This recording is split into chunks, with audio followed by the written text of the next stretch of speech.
শ্রেণীর কবিতা পড়াবো এবং কোচিংয়ে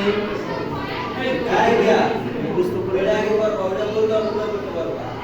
তাহলে কাজবাদিতি কবিতার মূল ভাবনা বোর্ডে লিখতেছি এবং সবাইকে পড়াচ্ছি। আদর্শতরী শিক্ষা একাডেমির কোচিংয়ের পক্ষ থেকে সবাইকে শুভেচ্ছা ও অভিনন্দন। শুরু করা যাক। আসো দেখো আমরা আজকে কোন কবিতার মূল ভাব পড়বো বলো তো? কাজবাদিতি। এই কাজবাদিতি কবিতার কবির নাম কি তোমরা জানো?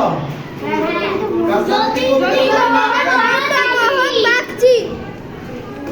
তাইলে এবার কাজবাদিতি কবিতার মূল ভাব পড়বা আমার সাথে, আস্তে আস্তে পড়বা। দেখো ছোট বোনটির সারাক্ষণের সাথী ছিল কাজলা দিদি। এবার আমি আবার বলি, দেখো কি বলছি, ছোট বোনটির সারাক্ষণের সাথী ছিল কাজলা দিদি।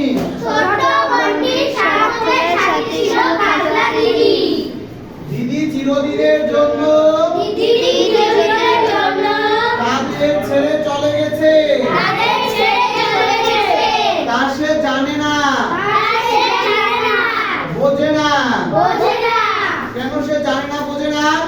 সে এজন্য জানে না বললাম, সে তো অবুঝ। সে কি? সে ছোট্ট। সে কি? ছোট্ট। তাই প্রতি মুহূর্তই সে তার প্রিয় কাজলা দিদির জন্য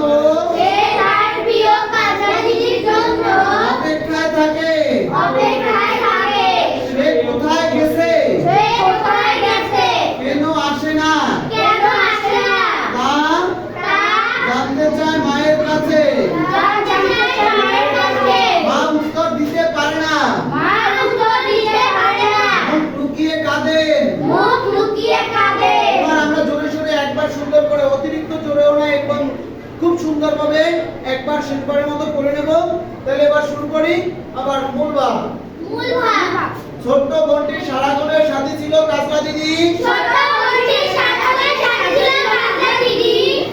দিদি চিরদিনের জন্য তাদের ছেড়ে চলে গেছে। আর সে জানে না, বোঝে না। প্রতি মুহূর্তেই সে তার প্রিয় কাজলা দিদির জন্য অপেক্ষায় থাকে।